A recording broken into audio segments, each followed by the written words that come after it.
Bonsoir à tous, je suis ravie de vous retrouver pour vous parler d'économie qui vous concerne. Merci de nous suivre sur votre chaîne et sur les réseaux sociaux. Timimoun, Tariq, Tamanrasset ou Janet sont des mines d'or que l'État ignore peut-être ou peut-être n'arrive pas à prendre en considération. Cette richesse est évidemment liée au tourisme saharien. Le Grand Sud et les oasis sont à eux seuls un potentiel d'attraction touristique, on le sait, à l'état brut. Aujourd'hui, on sent un engouement de la part des touristes étrangers pour ces régions du sud du pays. Mais l'activité touristique n'arrive pas à décoller et n'arrive pas à être concurrentielle. Les voyages sont encore trop chers pour les locaux, trop contraignants pour les touristes étrangers. Pourquoi la destination Algérie a-t-elle disparu de la carte touristique internationale? Comment rendre plus attractive la destination du sud algérien? Nos invités sont là et bien placés pour répondre à ces questions. Bonsoir messieurs et merci d'avoir accepté notre invitation. Monsieur Bahar Karim, vous êtes le directeur en communication et marketing de la compagnie Tassili Airlines. Merci d'être avec nous. Monsieur Nadjah Boujelwa, vous êtes le secrétaire général de la Fédération nationale des agences de tourisme. Monsieur Ambès Hosseini, bonsoir. Vous êtes le directeur de la coopération et de la communication au ministère du Tourisme. Vous avez par le passé également occupé le poste de directeur du parc de la Gare et du Tassili. Et monsieur Zoher Houaoui, bonsoir. Vous êtes le directeur commercial de la compagnie Air Algérie.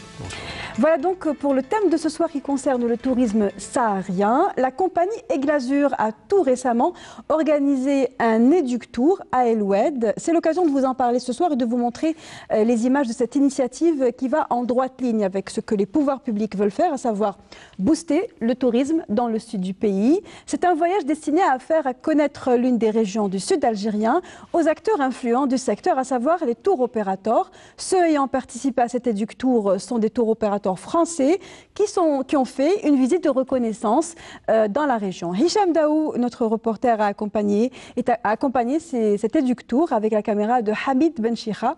Regardez son reportage.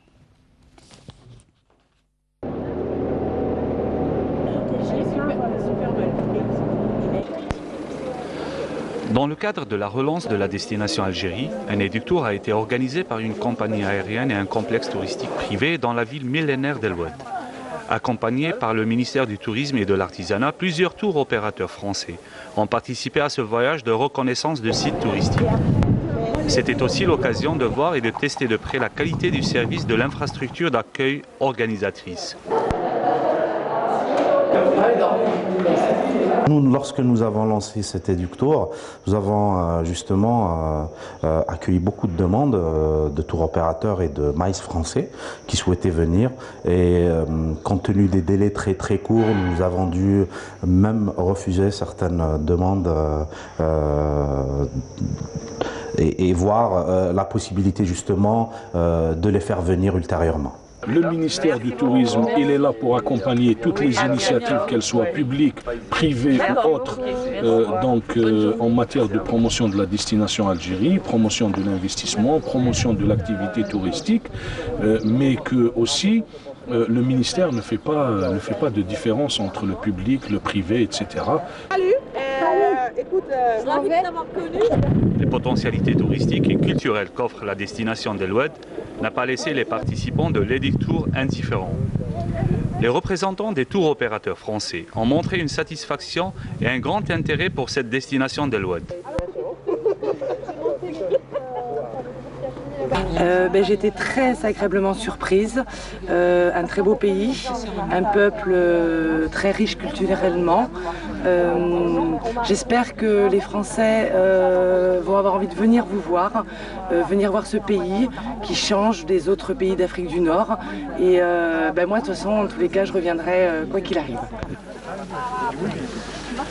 Méditation, dépaysement, découverte, services de qualité, accessibilité du transport aérien, tous les ingrédients sont réunis pour relancer les destinations de notre Grand Sud loin du tourisme de masse. Ces espaces semblent prêts pour un tourisme de tendance actuelle. Nous sommes dans l'ère du tourisme durable. Voici donc pour cet exemple, initié donc, on le rappelle, par la compagnie Aigle Azur, qui a servi à faire un voyage de reconnaissance aux tours et opérateurs français. Alors, première question pour savoir ce qu'il en est actuellement en termes de tourisme saharien. La question est pour vous, Hossein Ambès. L'hiver est la haute saison pour le sud algérien. La saison n'est pas encore complètement terminée, mais peut-on avoir une évaluation de ce qu'a pu être l'année 2017-2018 pour le tourisme dans le sud algérien?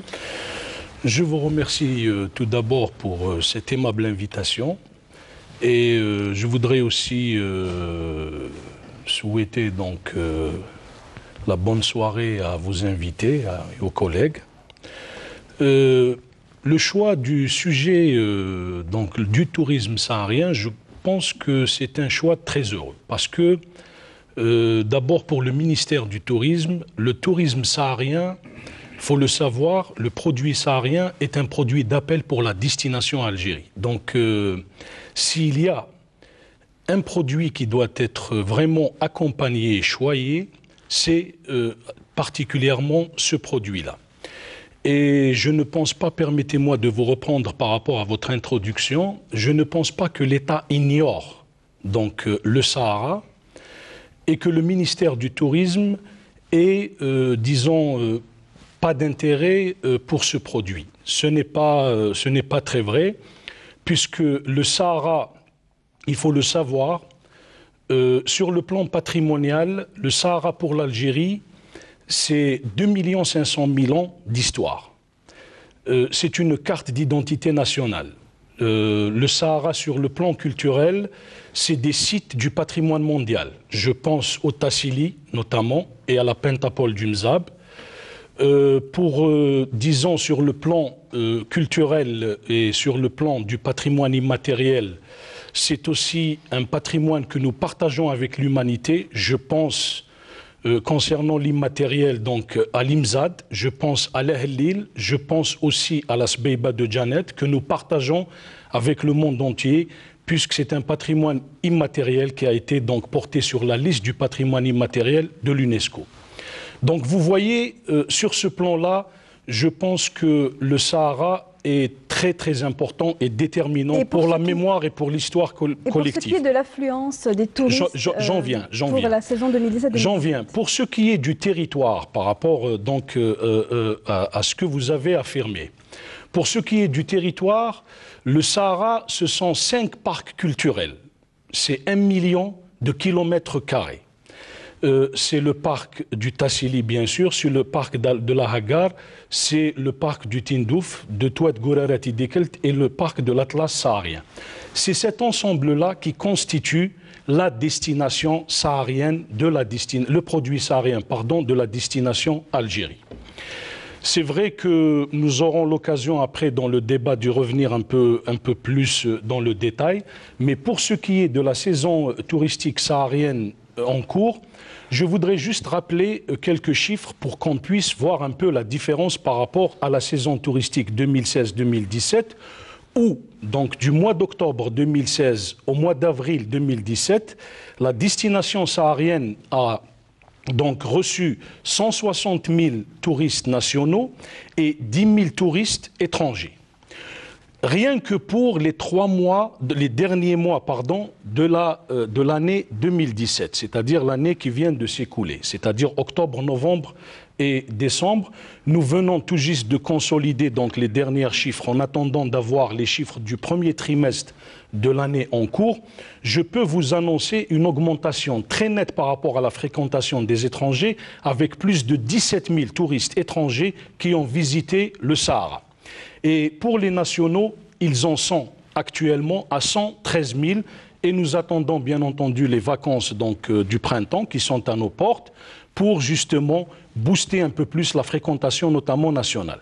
Donc vous voyez, la destination Algérie a peut-être pour des raisons tout à fait objectives que nous pourrons après aborder, a disparu des radars donc des tours opérateurs étrangers, mais là, il y a un engouement et le reportage que vous venez de passer en est une illustration édifiante par rapport à ce regain d'intérêt pour la destination Algérie, notamment par les tours opérateurs et les MICE notamment occidentaux, mais il y a aussi d'autres destinations émettrices pour qui l'intérêt est aujourd'hui réel pour la destination algérienne. Est-ce que c'est le même ressenti pour ce qui est des agences de tourisme pour cette année? Est-ce que cette année a été particulièrement meilleure que l'année précédente?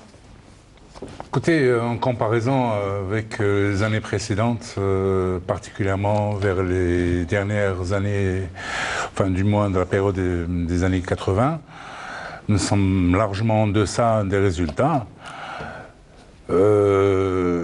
Parce que nous avons été absents sur les marchés émetteurs depuis plus d'une décennie, ce qui nous oblige à nous revoir et à reconstruire carrément et totalement la destination et particulièrement nos relations avec ces tours opérateurs. Parce qu'au jour d'aujourd'hui, c'est bien de réaliser des tours dans ce sens. J'applaudis l'initiative d'Aigle Azur, et pas seul. Il y a énormément d'initiatives qui sont dans ce sens-là. Mais ce qui est important, ce que nous souhaiterions, moi je suis ici en ma qualité de représentant de la Corporation des voyagistes, c'est le concret. Le concret, c'est quoi? C'est de revoir la destination sur les brochures. Nous sommes à la veille, nous allons être en période de contracting tout prochainement. J'aurais souhaité voir quelques opérateurs des deux parties, des deux rives, j'allais dire, insérer une nouvelle fois la destination Algérie, chose qui demande beaucoup d'efforts et qui demande surtout beaucoup de soutien institutionnel. Justement, alors on va essayer de comprendre qu'est-ce qui fait qu'aujourd'hui l'Algérie ne figure pas, comme vous le disiez, dans les brochures. Elle a disparu, elle revient peut-être par les chiffres, mais en tout cas concrètement, comme vous le dites, elle ne figure pas dans la carte touristique internationale. Aujourd'hui, lorsqu'on parle d'opérations de promotion, qu'est-ce qui est fait aujourd'hui concrètement en termes de promotion pour attirer les touristes, le tourisme réceptif en Algérie? On va commencer par vous, Monsieur Houaoui, qui, je le rappelle, représentait la Compagnie nationale Air Algérie.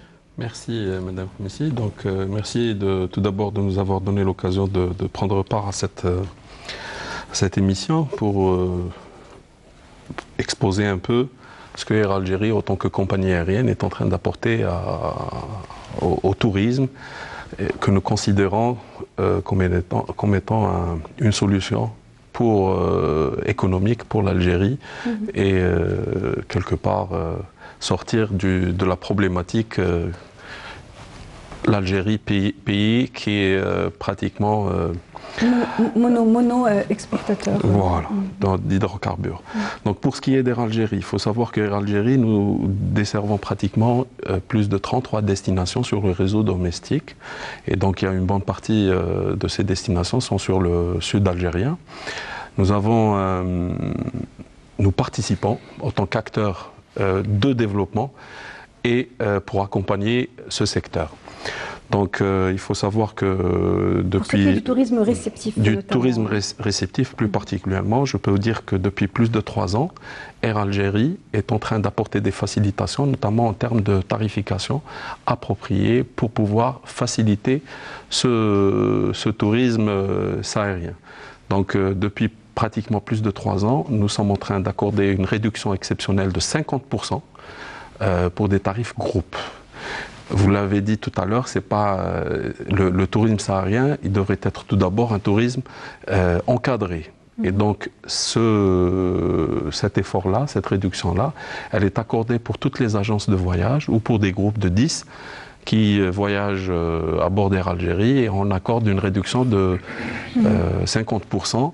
Donc, pour peu qu'il y ait un groupe de plus de 10 personnes.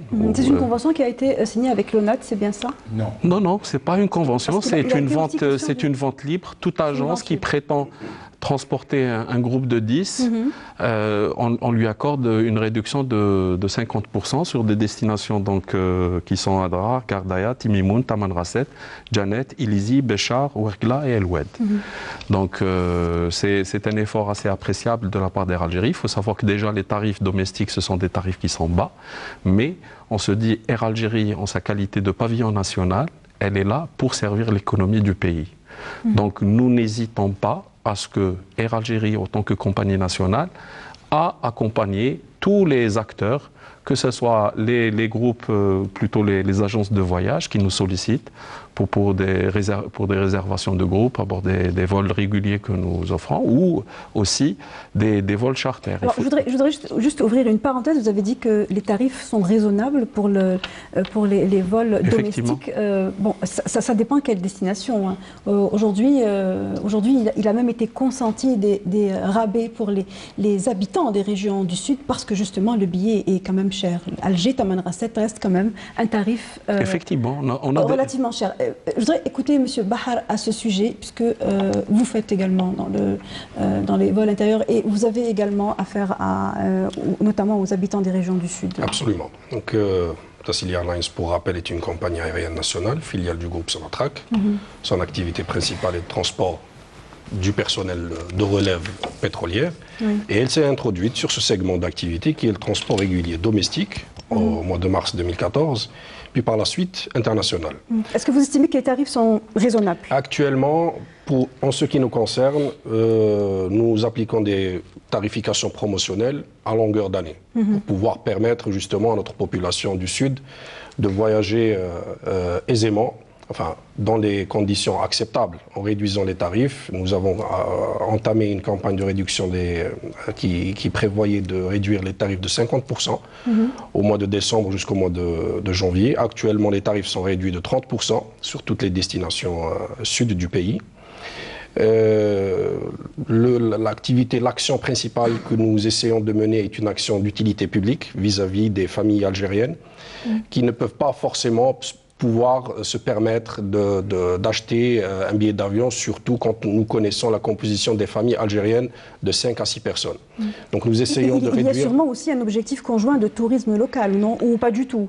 Dans la politique de la compagnie, au moins, puisqu'on parle de tourisme. C'est clair, nous sommes introduits sur ce segment et c'est-à-dire nous étudions tous les volets convenablement. Le volet éductour et connaissance de la région sud algérienne a été pris en considération il y a assez longtemps, enfin longtemps comparativement à l'ouverture sur ce segment pour Tassili Airlines. Déjà en 2014, nous avions organisé un éductour avec les tours opérateurs nationaux pour pouvoir promouvoir la région sud, notamment celle de Tamanrasset.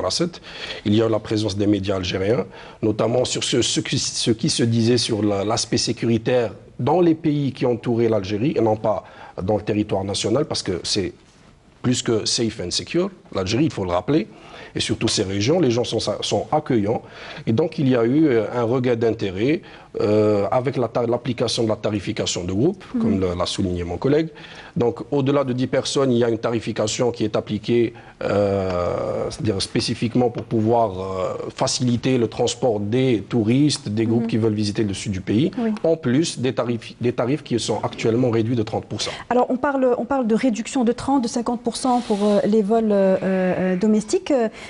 Est-ce que la compagnie Air Algérie, je parle d'Air Algérie, car je sais que vous faites des tarifs promotionnels notamment dans les salons, dans le cas des salons touristiques. Est-ce que vous faites des promotions? Vous faites des promotions au départ d'Alger. Est-ce que vous faites des promotions au départ des villes européennes?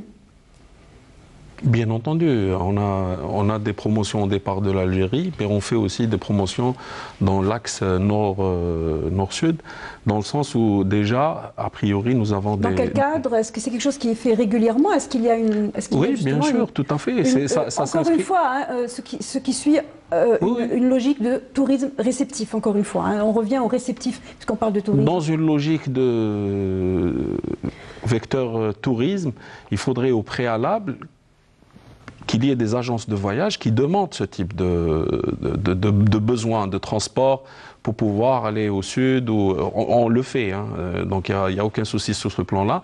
Si c'est maintenant une inquiétude au plan tarifaire, il faut savoir qu'Air Algérie offre des tarifs promotionnels qui permettent aussi aux gens de pouvoir voyager en individuel. Aux étrangers tout venant à de fait. Pays européens notamment, c'est les plus proches, à tarif réduit à 50%, de la même manière que vous le faites au départ d'Alger?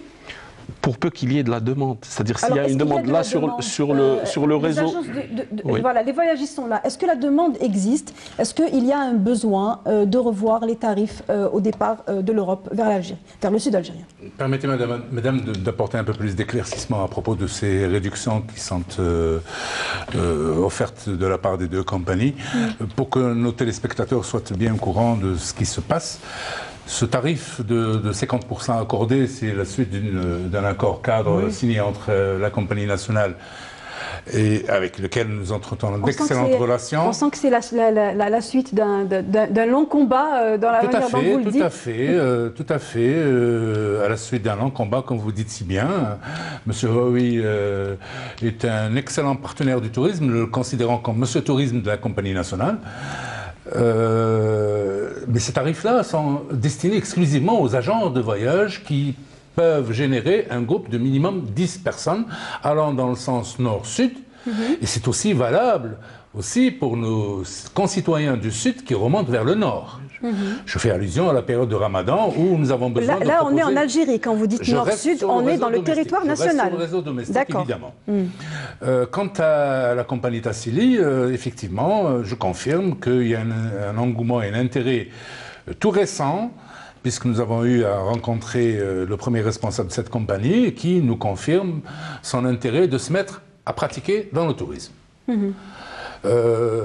Savez-vous que les compagnies aériennes, je rappelle nos amis téléspectateurs, qu'une tarification qui est destinée aux agents de voyage n'est pas accessible à la clientèle grand public. Mais toujours est-il que, pour ce qui est du tourisme réceptif, je pense qu'il y a lieu de faire un effort, non seulement sur le plan de tarification, mais aussi sur le plan de la desserte. Beaucoup d'interrogations nous parviennent de la part d'une clientèle européenne. Je fais toujours allusion aux souscripteurs, tour opérateurs et agents de voyage étrangers, pour pouvoir accéder sur nos territoires du Sud directement, sans devoir passer par la capitale. Aujourd'hui, nous ne sommes pas capables de leur offrir ce type de C'est une contrainte pour vendre vos produits? C'est une contrainte pour la clientèle qui est à la recherche d'évasion et la recherche de nos territoires du Sud. Des Sud algériens, c'est pour être plus précis, puisque M. Ambès a très bien précisé tantôt que les Sud, nos territoires Sud, nous avons une production touristique sur l'extrême Sud et nous avons aussi une production sur les espaces oisiens. Donc quand je parle des oasis, là aussi, c'est un produit de ce qu'on appelle communément, excusez-moi du terme, le tourisme itinérant. C'est une autre forme de tourisme. Ça aussi, on a besoin de soutenir la demande étrangère, la demande européenne, puisque nous sommes essentiellement consacrés sur les marchés traditionnels européens. Qui a une demande pour qu'il y ait des vols directs vers ces territoires. Pourquoi est-ce que c'est quelque chose qui, pour l'instant, n'arrive pas à s'installer? On sait que c'est, on l'a compris, les pouvoirs publics accordent beaucoup d'importance. Ce n'est pas que le tourisme local, c'est aussi le tourisme réceptif. Pourquoi est-ce qu'il n'y a pas de volonté à mettre en place des lignes directes, effectivement, qui ne transitent pas par Alger, qui aillent directement vers une destination? Finalement, c'est la meilleure façon. Si on veut vendre une destination, c'est en mettant, Paris ou Londres, Tarit, voilà, je donne un exemple comme ça. Je reviens sur ça. On a vu le fameux EDECTOUR qui a été organisé sur Eloued. Il faut savoir qu'en Algérie, depuis 1 année et demie, elle a ouvert une ligne directe entre Paris et Eloued. Et ça a été fait sur la demande d'un opérateur. Ça fait plus qu'une année. Et ça a été annoncé en grand public. Et il y a eu aussi une ouverture qui s'est faite. C'est la seule ligne Non, on a Biskra, on a Betna, on a... mais disons, c'est-à-dire c'est lié à un intérêt et à un potentiel. Il faut savoir qu'Air Algérie est une entreprise commerciale. S'il y a une garantie de pouvoir assurer un flux suffisant pour pouvoir mettre des vols réguliers, Air Algérie ne peut que le faire. Alors, on rappelle quand même le chiffre que Hossein Ambas a cité, 10 000 touristes étrangers. 17 000 pour cette année. Enfin, pour les 3 premiers mois de la saison, ça n'a rien, c'est-à-dire les derniers mois de l'année 2017. Près de 17 000. Donc il y a quand même un potentiel, non? Non, mais si vous permettez, juste par rapport à cette question de construction de la destination Algérie. Vous avez commencé par attaquer cette construction de la destination Algérie par l'angle du transport. C'est un excellent angle d'attaque. On n'attaque pas. Non, je veux dire un angle d'attaque très important, voilà, bien sûr. Oui, non, parce que sinon on va croire qu'on est en train de se bagarrer. Non, pas du tout. C'est une notion qui est consacrée. La connectivité est tellement importante que même l'Organisation mondiale du tourisme lui consacre régulièrement des séminaires et des sessions de ces réunions, des réunions du Conseil exécutif. Et j'ai en mémoire la dernière session de la Commission Afrique de l'OMT, de l'Organisation mondiale du tourisme, qui s'est tenue à Luanda et qui a été dans sa totalité, et notamment sur son segment de haut niveau, à la connectivité en Afrique. Parce que le problème du transport dans le tourisme est un problème crucial. Seulement, une destination ne se construit pas seulement avec le transport aérien. Il y a beaucoup d'autres choses qui doivent se mettre en place pour qu'une destination se construise. Et la destination Algérie, en plus du fait que le transport soit une préoccupation, notamment pour le pavillon national, mais aussi pour Tassili Airlines et d'autres compagnies, il y a aussi les efforts qui sont consentis par l'État depuis maintenant presque une dizaine d'années, c'est-à-dire depuis la promulgation du schéma d'aménagement touristique, donc communément appelé le SDAT, et qui a fait donc de la construction de la destination Algérie un objectif. En plus du fait, comme vous l'avez rappelé dans votre introduction, et M. Houaoui aussi l'a appuyé, dans le cadre de la diversification de l'économie nationale, le tourisme a été priorisé comme nous le savons. Donc avec l'agriculture, l'industrie et les TIC, le tourisme est devenu une préoccupation quand même du gouvernement, une préoccupation centrale. Juste une question. Je termine, si vous permettez, s'il vous plaît. Non, si vous permettez, parce que non, on va avancer parce que la construction de la destination Algérie, c'est un certain nombre de prérequis. Vous avez dit qu'est-ce qui est fait pour justement construire cette destination Algérie. Je vais vous le dire par rapport au secteur qui est le nôtre, c'est-à-dire le ministère du Tourisme. La diversification des partenaires. Parce qu'il faut savoir que la destination Algérie a été pendant très longtemps, et M. Boudjeloua est mon aîné là-dessus, il pourra le confirmer, a été une destination privilégiée dans le bassin méditerranéen de l'Europe occidentale. Aujourd'hui, pour des raisons dont on pourra parler après, la destination Algérie a disparu des radars, donc des tours opérateurs occidentaux notamment. Donc nous avons été obligés de revoir un peu nos marchés cibles. Et nous avons, ces dernières années, signé des conventions avec des pays de l'Europe de l'Est, des pays asiatiques, des pays du Golfe, donc arabique, pour justement attirer une nouvelle clientèle, pour que cette destination Algérie soit dans les catalogues de ces pays-là. Je citerai pour l'Europe de l'Est, je citerai la Hongrie, je citerai la Russie, je citerai l'Autriche, je citerai la Chine. On y reviendra après. C'est le premier marché émetteur mondial. Nous nous intéressons... Est-ce qu'il y a des vols directs? Justement, l'avantage de la destination Algérie par rapport aux autres, c'est que nous avons cette ligne, cette fameuse ligne Alger-Pékin, qui est desservie par le pavillon national. Elle a été mise à profit justement... Mais Alger, pas... Alger-Pékin. Alger-Pékin. Donc, il y a cette diversification de partenariats que le ministère du Tourisme, sous l'égide du ministère des Affaires étrangères, est en train de mener avec les marchés cibles. Il y a aussi autre chose, c'est la participation de l'Algérie à des salons internationaux, mais que cette participation ne soit pas aléatoire, que cette participation soit d'abord en amont adossée à une stratégie et en aval vise des objectifs. Donc, on a compris ces prérequis et l'émission suit son cours. Il nous reste encore du temps, évidemment. Vous aurez l'occasion d'étaler les autres prérequis qui font que la promotion du sud d'Algérie est en train de s'installer. Moi, je voudrais rapidement, pour passer à autre chose, terminer avec cette histoire de vol. Alors, on a dit qu'effectivement, il n'y avait peut-être pas suffisamment de marché pour mettre en place des lignes, parce qu'Air Algérie et les autres compagnies également sont des compagnies commerciales. Moi, je voudrais poser une question. Par quoi commencer, l'œuf ou la poule? On n'a pas beaucoup de touristes tourisme réceptif, donc on ne met pas en place des lignes. Si on met en place des lignes, on peut avoir du tourisme réceptif aussi. Comment est-ce que la chose doit être prise aujourd'hui? Est-ce qu'il faut un démarrage? Est-ce qu'il faut un courage à un moment donné, en tout cas pour ce qui est des lignes directes? Monsieur Boudjeloua. Écoutez, effectivement, ce que dit M. Houaoui, il faudrait qu'il y ait d'abord une demande qui soit exprimée. Mais pour que la demande soit exprimée, il faut d'abord que les opérateurs que je représente ici puissent concrétiser les contrats. Et pour que cet opérateur puisse concrétiser le contrat, il faudrait que la destination soit, j'allais dire, commercialisable. Alors c'est la question que je pose ici, est-ce que nous sommes attractifs? Est-ce que notre brochure ou notre, j'allais dire, notre catalogue est d'un bon rapport qualité-prix par rapport à la concurrence? À partir de là, si il y a un intérêt de la part de ces souscripteurs qui veulent encore une fois insérer la destination Algérie dans leurs différents catalogues, à partir de là, et le tour opérateur réceptif algérien que je représente et la compagnie nationale se mettent ce qu'on appelle en place ce qu'il faut pour pouvoir capter ce... Mais encore une fois, je pense que nous avons mis les bœufs avant la charrue.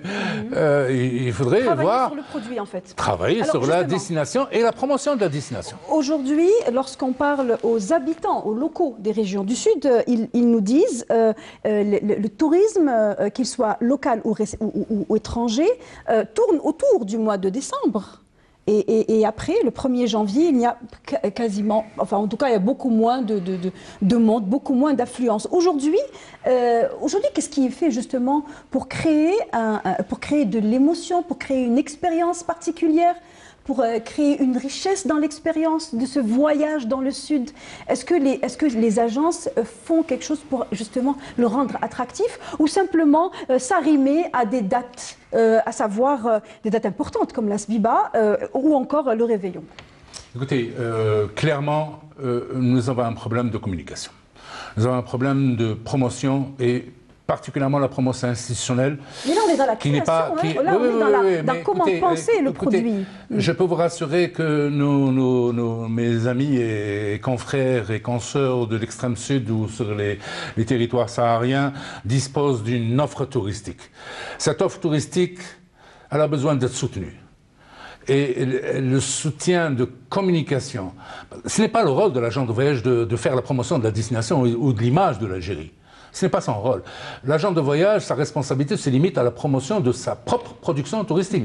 Oui. Moi, j'ai mes différents circuits sur le Hogar ou sur le Tassili Nadjers ou sur le Tarit et Gorera. Est-ce que vous proposez quelque chose de particulier, de différent, qui puisse justement être concurrentiel par rapport aux autres destinations? La communication nécessite un investissement, nécessite des sous. Excusez-moi d'être aussi cru que cela. Je ne sais pas si aujourd'hui nous avons les moyens de pouvoir mener cette campagne ou cette stratégie de communication qu'il faudrait mettre en place pour essayer de capter. Nous avons beaucoup d'insuffisances sur nos territoires, clair. Et puis, il s'agirait de faire un peu de lobbying. Écoutez, les souscripteurs, les voyagistes décident d'une destination. Ce n'est pas juste une destination parce que nous sommes leurs amis. C'est une question de business, c'est une question économique. Oui. Donc c'est un travail de longue haleine qu'il faudrait faire, mais surtout, je dis bien surtout, l'Algérie malheureusement dispose d'une image qui n'est pas très, image touristique, qui n'est pas très reluisante, donc il faudrait travailler là-dessus. Et là, c'est le rôle de l'État. Alors, je voudrais, s'il vous plaît, si vous permettez, juste pour aller un peu dans le sens de ce que vient de dire M. Boudjeloua, qui est tout à fait dans son rôle. Bien entendu, l'État a un rôle à jouer par rapport à la promotion de la destination Algérie, et il est bien placé, autant que les opérateurs privés et publics, pour savoir que cet effort, il est fourni. Il est insuffisant, certes, mais il est fourni. La participation, je l'ai souligné tout à l'heure, donc aux foires et aux salons internationaux où nous sommes accompagnés par les tours opérateurs privés pour vendre leurs produits, c'est une stratégie qui y est. Donc, d'ailleurs, l'Office national du tourisme vient de revenir donc de l'ETB de Berlin, où la participation algérienne a été saluée. C'est vrai que la communication demande énormément de moyens, cela va de soi. Ils sont consentis par l'État, ils sont insuffisants au regard du retard qui est accumulé. La destination Algérie a besoin d'être remise à sa place naturelle qui a été celle des années dont a parlé M. Boudjeloua, notamment les années 80-70. Mais il y a aussi nous ne sommes pas une destination, disons, insolvable, pas du tout. Nous sommes une destination en construction, nous sommes une destination qui a reçu beaucoup de coups. Il faut savoir que l'Algérie a souffert d'un certain nombre de problèmes dont on ne va pas énumérer, ce n'est pas le sujet. C'est derrière nous. C'est derrière nous, exactement. Il y a aussi un certain nombre de facteurs qui sont tout à fait objectifs, qui font que la destination Algérie pose problème. Monsieur Bahar a parlé tout à l'heure du problème de la sécurité au niveau des territoires sahariens, pas par rapport à l'Algérie, mais par rapport aux pays voisins. Oui. Il faut savoir que la destination Algérie aujourd'hui souffre d'un travel warning qui lui est imposé, oui, que nous sommes aujourd'hui en train d'essayer de lever. C'est énorme par rapport au tour opérateur et par rapport au maïs. Les derniers qui sont venus à Aloued nous en ont parlé. Nous leur avons dit que c'était une décision qui nous est imposée. Ça leur pose problème au niveau des assurances par rapport aux touristes, et M. Boudjeloua le sait. Ça, c'est entre autres problèmes auxquels fait face la destination Algérie. Il faut rappeler que ce sont certains périmètres qui sont inaccessibles, on est d'accord. Il y a des fermetures de sites. Il y a des circuits au niveau notamment de la Hagar qui sont inaccessibles. Par rapport au Tassili, tous les circuits sont ouverts.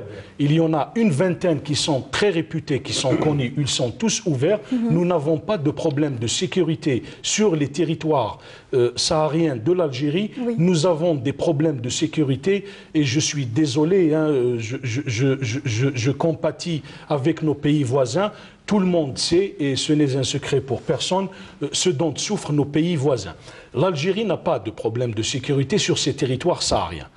Nous l'avons dit très haut et fort, y compris à ceux qui nous imposent aujourd'hui ce travel warning dont nous souffrons. Ça, c'est un problème objectif. Ça, c'est le premier problème. Le deuxième, par rapport à la communication... Donc, vous pensez que nous sommes frappés d'un travel warning que nous ne méritons pas? Que nous ne méritons absolument pas, qui est injustifié, et que même les tours opérateurs et même les partenaires, notamment français, admettent. Hein. Ils disent que, d'ailleurs, au vu de ce qu'ils ont vu sur nos territoires du Sud, ils admettent qu'il est tout à fait infondé. Deuxième chose, par rapport à la communication institutionnelle. Je suis entièrement d'accord qu'il y a un plan, une stratégie marketing à mettre en place. Nous avons lancé dernièrement, dans le cadre du partenariat avec l'Organisation mondiale du tourisme et le Programme des Nations unies pour le développement, la mise en place de la stratégie marketing de la destination Algérie avec la création de la marque Algérie. C'est une étude qui est en cours. Nous allons aboutir d'ici 5 mois à la mise en place de cette stratégie, donc dans laquelle vont s'inscrire, y compris nos partenaires privés. Ils seront appelés, bien sûr, avec nous, à travailler sur ce plan et sur cette stratégie marketing, sur la création de la marque Algérie, de l'identité touristique, donc de la destination Algérie. Nous sommes en train de faire des efforts. Après, il restera, bien entendu, M. Boudjeloua l'a dit, vous l'avez souligné dans votre introduction, le Sahara, en tant que destination, ce n'est pas un produit. Oui. Après, il va falloir le décliner en produit, il va falloir le décliner... Ce qu'on appelle le produit sur mesure. Hein. Exactement. Je voudrais juste vous reprendre, si vous permettez, pour la question... Vous avez parlé de communication et vous avez également parlé de cette contrainte de fermeture de certaines zones. Est-ce que lorsqu'il y a eu, car il y en a eu par le passé, des fermetures de certaines zones, est-ce que l'information est répercutée à temps et de manière complète aux voyagistes, ceux qui sont justement sur le point de contracter des produits touristiques? Est-ce que vous êtes au courant des fermetures des régions à temps? Naturellement, puisque quand il s'agit de traiter un groupe d'une clientèle étrangère, nous sommes tenus de déclarer et de passer par toute cette administration locale pour donc informer et tenir au courant et surtout obtenir les autorisations nécessaires pour qu'on puisse répercuter l'information chez notre souscripteur pour qu'il puisse introduire une demande de visa.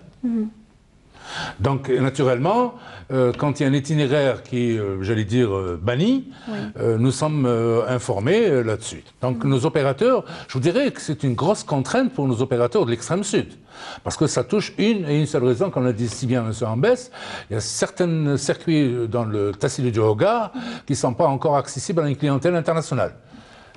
Par contre, à la clientèle nationale, il n'y a pas de problème. Oui, absolument. Il y a la question du visa, justement, la question du visa est un problème qui est récurrent lorsqu'on parle de tourisme réceptif. Aujourd'hui, c'est quelque chose qui n'arrive pas à être... c'est un problème que tout le monde a identifié, mais qui n'a toujours pas trouvé de solution, à savoir l'octroi de visa de manière plus flexible aux touristes étrangers. Au contraire. Il faut savoir une chose. Lorsqu'on parle du problème du visa, il faut savoir que ça concerne 5 wilayas du Grand Sud, c'est-à-dire Tamanrasset, Adrar, Tindouf, Illizi et Béchar. Ça en fait beaucoup déjà. Hein. 5 régions sont concernées par ces dispositions dont a parlé M. Boudjelois. Mais il faut savoir une chose.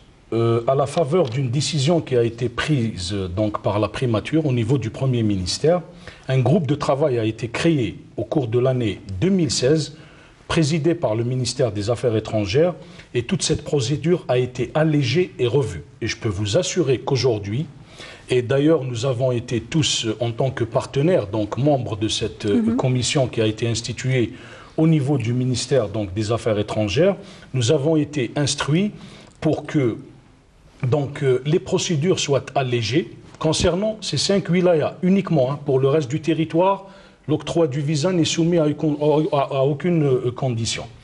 Bien entendu, le tour opérateur au niveau local, c'est-à-dire l'agent de voyage au niveau de ces wilayas, est tenu, bien entendu, lorsqu'il reçoit la liste de ces touristes, il est tenu de les déclarer, bien sûr, à l'administration locale.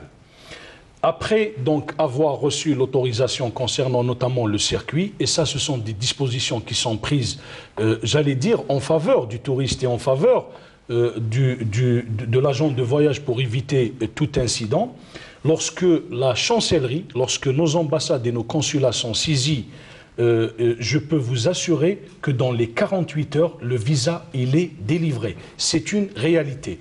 Bien évidemment, il y a des problèmes qui sont aujourd'hui, bien entendu, posés pour certains groupes, pour certains qui ne se prennent pas à temps, qui ne s'y prennent pas à temps, mais... Donc s'il est délivré au-delà de 48 heures, c'est la faute aux voyagistes? Non, pas du tout, c'est pas ce que je voulais dire. Oui. Je voulais dire que quand il y a des problèmes qui sont enregistrés au niveau, disons, d'un circuit qui est organisé par un voyagiste, il est pris en charge. Peut-être qu'il y a des retards par rapport à certains, disons, à certains circuits qui sont organisés, mais la règle, c'est 48 heures, avec une instruction, c'est d'aller à terme vers l'installation du visa électronique, donc délivrable au niveau des postes frontaliers, si la demande se fait pressentir. Le visa est incontournable. Bon, on va dire que pour l'instant, et au vu des choses, il est obligatoire, on va dire dans un premier temps. Mais est-ce qu'il est possible d'arriver à plus de flexibilité? Est-ce que déjà, vous, sur le terrain, vous vivez la chose telle que l'a décrit M. Ambès? Moi, je dirais que c'est un frein. Même la procédure actuelle reste encore un frein. Je suis désolé... moi, je répercute un peu les préoccupations de mes confrères sur les différents territoires. La procédure est extrêmement lourde. Il faudrait que le voyagiste, partenaire étranger qui souhaite envoyer son groupe vers l'Algérie, adresse une liste avec tout un ensemble d'informations vers son réceptif algérien, qui celui-ci s'adresse à l'administration touristique locale, qui celle-ci va devoir solliciter encore des autorisations pour que ça arrive au ministère des Affaires étrangères, pour que et éventuellement un avis soit donné de la part qu'on appelle Alger, qui autorise l'octroi du visa. Car il arrive qu'il ne soit pas octroyé. Écoutez-moi, notre problème, c'est qu'à côté, la concurrence, ils n'ont même pas besoin de visa. Ou alors un visa qui est octroyé à l'arrivée, dans les aéroports. Quelque part, nous sommes en position de faiblesse par rapport à la concurrence. Oui. Donc, moi je dis que c'est un dossier, l'octroi du visa Algérie est un dossier à prendre sérieusement en charge si on a envie de développer la commercialisation du produit touristique algérien sur les marchés émetteurs. Il y a lieu de faire de grands efforts là-dessus. Non seulement pour l'octroi des visas, mais il y a encore de multiples petits soucis que nous devrons régler ensemble. Donc, moi je... Mais il semble que le visa soit, on va dire, le frein handicap majeur. Un handicap aujourd'hui. Votre point de vue, Zohaïl Roui, par rapport à ça, je sais que vous êtes on va dire, un acteur périphérique de cette question-là. Votre point de vue par rapport à cette importance de revoir, on sent qu'il y a, l'importance de contrôler la sécurité et puis aussi peut-être un enjeu économique, celui d'attirer des touristes. Il est vrai que, c'est-à-dire si on accorde plus de facilitation en termes de délivrance de visa, il y aurait plus d'attraction à avoir des passagers vers l'Algérie. Ça, c'est indéniable. C'est apporter une facilitation de ce type est énorme parce qu'on a nos voisins juste à côté et d'autres pays aussi qui facilitent justement, sachant que le tourisme est une force économique, donc ils accordent des facilitations d'accès. Donc pour nous, le plus on va faciliter l'obtention des visas, certainement il y aurait un développement beaucoup plus important que nous l'avons actuellement. Monsieur Bahar. Je voudrais juste ajouter qu'actuellement, les organisations internationales ont adopté ce qu'on appelle le Smart Security, c'est-à-dire allier l'aspect sécuritaire à l'aspect économique. Je ne suis pas un expert en la matière, mais je pense que nous devrions marcher dans ce sens pour pouvoir un petit peu faciliter le flux entrant en Algérie, pour pouvoir promouvoir l'activité touristique. Pour un opérateur aérien, il y a la stricte nécessité de se conformer à la réglementation inhérente au déplacement des personnes. Donc, pas de vol s'il n'y a pas de visa, s'il n'y a pas la documentation nécessaire. Et je voulais juste revenir sur le fait que, actuellement, dans la préparation d'un nouveau vol que nous allons lancer bientôt, Inch'Allah, le 5 juillet, qui reliera Oran à Strasbourg, nous avons eu à rencontrer les tours opérateurs locaux au niveau de la région alsacienne, la région d'Alsace et de la Lorraine. Et je peux vous dire que, à travers des discussions qu'a eu le président directeur général de la compagnie, qui a fait carrément du networking avec ses TO, il y a un engouement très important de ces tours opérateurs pour la destination Algérie. Pour ce qui est du transport, il faut dire les choses crûment. Il y a la logique économique et commerciale d'une compagnie aérienne qui ne peut pas ouvrir une ligne régulière en assumant seule les pertes inhérentes au faible remplissage de celle-ci. Donc, il faudrait qu'il y ait un engagement commun entre le tour opérateur qui voudrait faire déplacer des groupes, qui a lui-même une niche commerciale, et la compagnie aérienne dans un contrat gagnant-gagnant qui puisse procurer aux deux partenaires dans ce mouvement qui créera une richesse touristique à l'Algérie, une sorte d'aisance commerciale commune et partagée. C'est très intéressant ce que vous dites. Je peux rebondir. Oui, je voudrais juste écouter Air Algérie par rapport à ça. Comment cette dynamique peut-elle s'inscrire justement entre cette logique de nécessité d'attirer le tourisme réceptif et remplir un avion, parce qu'il faut bien le remplir et payer le carburant. Tout à l'heure, vous avez posé une question assez intéressante dans le sens où faut-il mettre des vols directs. Moi, je dis que ce n'est pas forcément un prérequis ou une exigence qui va freiner le tourisme. Bien au contraire. Sur l'international, nous avons plus de 43 destinations. Nous avons Vienne, nous avons Pékin, nous avons Budapest, mais je peux vous dire que le remplissage, par exemple, sur les lignes de Budapest et sur la ligne de Vienne, elles ne sont pas forcément importantes pour garantir une rentabilité de la ligne. Mais nous la maintenons dans un objectif. La dernière fois, il y a pratiquement un mois de ça, on vous avez dit que vous la maintenez. Vous la maintenez dans quel objectif, justement? On la maintient dans le sens... Quand bien même elle n'est pas rentable. Oui, mais ça a une... C'est-à-dire, lorsqu'on lance une ligne, il ne faut pas croire que dans l'année qui suit ou dans les 2 années, vous allez pouvoir rentabiliser. C'est un investissement qui vient à moyen terme pour pouvoir rentabiliser une ligne. Il y a des efforts qui sont en train de se faire sur le terrain en collaboration avec le ministère du Tourisme, avec l'ambassade aussi, pour pouvoir aussi faire venir les opérateurs comment dire, hongrois ou autrichiens. Donc il y a un programme qui... celui qu'a cité... voilà, et Air Algérie a le rôle de facilitateur. Donc si nos amis, par exemple, organisent des UDUCTOUR, les agences de voyage organisent des UDUCTOUR pour faire connaître le produit algérien, la compagnie aérienne, elle est là pour pouvoir les soutenir. Parce que l'objectif, en fine, c'est Air Algérie, c'est la compagnie aérienne qui pourra assurer un remplissage vous venez de le dire, satisfaisant. Vous avez lancé des vols qui ne font pas un taux de remplissage important. Depuis leur lancement, vous n'avez pas encore rentabilisé ces vols-là. C'est aussi possible de le faire pour des destinations du sud algérien. Mais il faut faire attention. Oui. En tout cas, pendant une période. Ok, je vais vous répondre par rapport à ça. Là, on a cité un chiffre de 10 000 étrangers qui sont venus en Algérie. C'est peut-être sur le sud algérien. Voilà. Nous offrons au minimum une dizaine de destinations sur le sud. Donc vous imaginez bien qu'on n'a pas les moyens de pouvoir relier chaque... On ne va pas faire un Paris Timimoun, on ne pourra pas faire le Paris Janet, on ne pourra pas faire du Paris Tamanrasset, on ne peut pas faire le Lyon, parce qu'il y a des gens qui viennent d'un peu partout en Europe. Oui. Donc pour pouvoir faire un vol et one fly, no fly, c'est-à-dire faire un seul vol, ça ne sera pas rentable. Par contre, on peut faire des vols charters s'il y a une demande particulière pour un groupe de minimum de 60 ou de 100.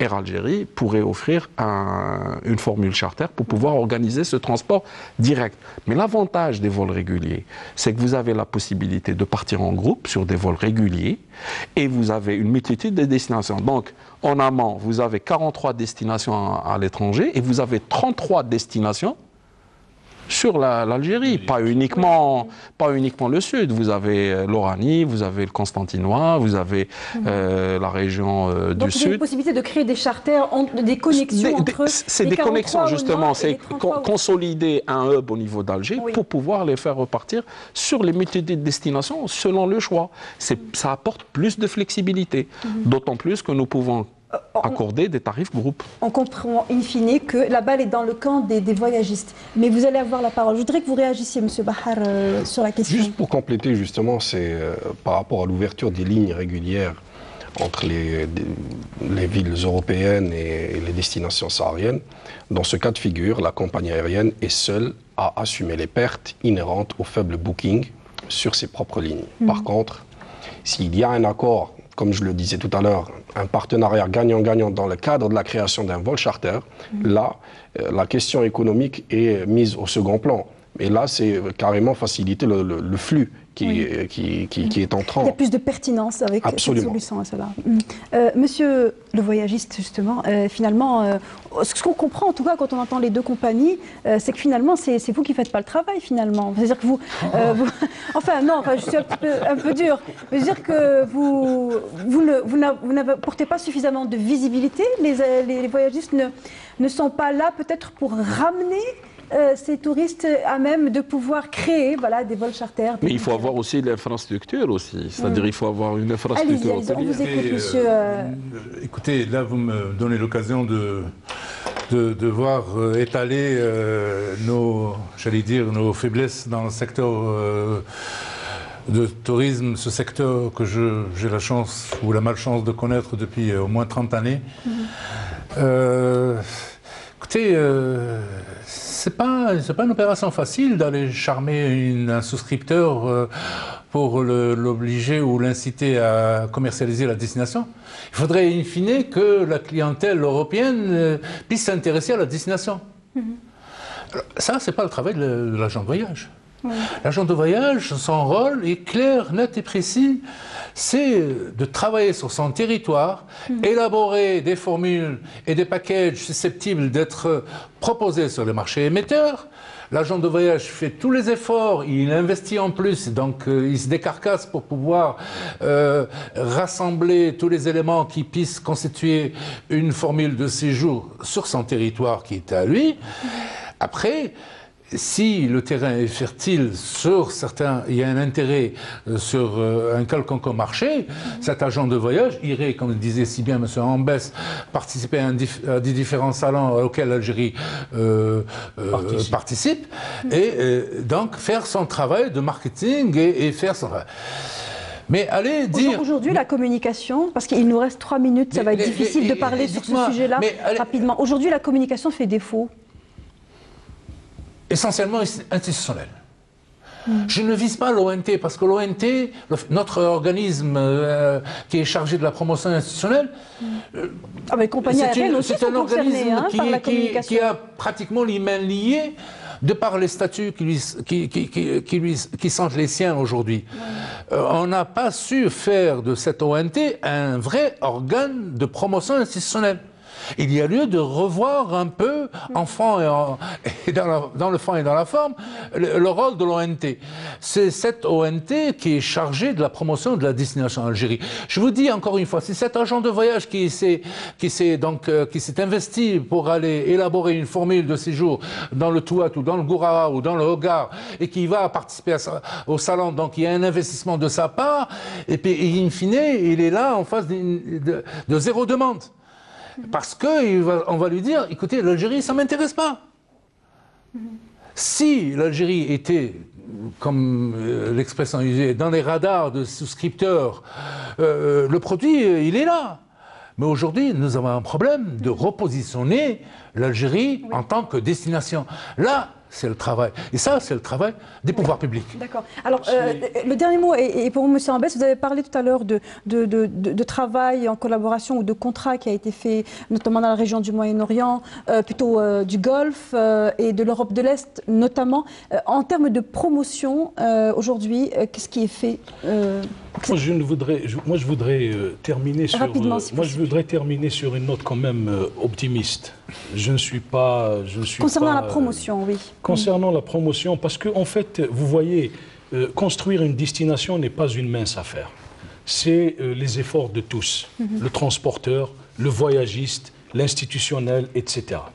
Sur l'histoire des visas, j'aurais aimé que la question soit posée à nos amis des affaires étrangères. Je ne voudrais pas me substituer à eux. Je rappelle que nous avons formulé l'invitation au ministère des Affaires étrangères pour pouvoir participer à ce débat. Malheureusement, nous n'avons pas eu de réponse, donc allez-y à ce sujet-là. Je ne voudrais pas me substituer au ministère des Affaires étrangères, mais je dois pour la vérité, dire que les efforts qui sont consentis par tout ce monde donc, qui est concerné par cette histoire des visas, il y est. Les choses se sont beaucoup améliorées par rapport à un passé récent. Donc nous avons commencé par là. Le deuxième point concerne, j'ai dit, la diversification des marchés cibles. Il y a des marchés qui aujourd'hui sont devenus non émetteurs pour la destination Algérie. Ça, il faudrait qu'on se le mette donc en tête, excusez-moi l'expression, et agir en conséquence. Et c'est ce que nous avons fait. M. Houaoui a parlé de la Hongrie. Le pavillon national a mis en place une ligne directe sur Budapest. Le ministère du Tourisme a signé un programme exécutif avec le partenaire hongrois, justement, pour attirer une clientèle qui est très particulière. C'est le tourisme de nostalgie qui concerne non seulement cette partie de l'Europe, c'est-à-dire la Hongrie, mais aussi toute la partie Transylvanie avec donc la ligne Alger-Vienne et l'Europe de l'Est. Nous sommes en train de travailler avec les Russes, justement, pour mettre en place un cadre juridique de coopération. Le cadre juridique de coopération pour, justement, attirer le maximum de touristes chinois est en place, il reste à être signé, mais il y a un travail, et je citerai juste une chose, nous allons participer en force, ce n'est pas seulement le ministère du Tourisme, mais toute l'Algérie économique va participer en force à l'Expo de Shanghai 2018 dans cet objectif-là. Vous avez parlé des pays du Golfe. Je terminerai juste sur les pays du Golfe. Il nous reste une minute. En 10 secondes. En direct, en 10 secondes, je terminerai avec les pays du Golfe. Nous avons deux partenaires de choix. C'est le Qatar et le Koweït. Nous avons signé 2 programmes exécutifs avec eux. Ils sont déjà présents sur le plan de l'investissement. Ils vont être très présents sur le plan de l'émission des touristes envers la destination algérienne. On aura l'occasion d'en reparler plus en détail. Merci Hossein Ambès, directeur de la coopération et de la communication au ministère du Tourisme. Merci Monsieur Houaoui Zoher, directeur commercial de la compagnie Air Algérie. Merci Monsieur Nedjah Boudjeloua, secrétaire général de la Fédération nationale des agences de tourisme. Et merci à vous Monsieur Bahar Karim, directeur de la communication et marketing de la compagnie Tassili Airlines. Merci à vous de nous avoir suivis jusqu'au bout. Vous pouvez comme d'habitude revoir cette émission sur notre chaîne de 11h à midi le samedi. Sinon, le replay à partir de demain sur la chaîne officielle de Canal Algérie et la page de la Semaine Éco sur Facebook. Merci à tous et très bonne soirée. À jeudi prochain.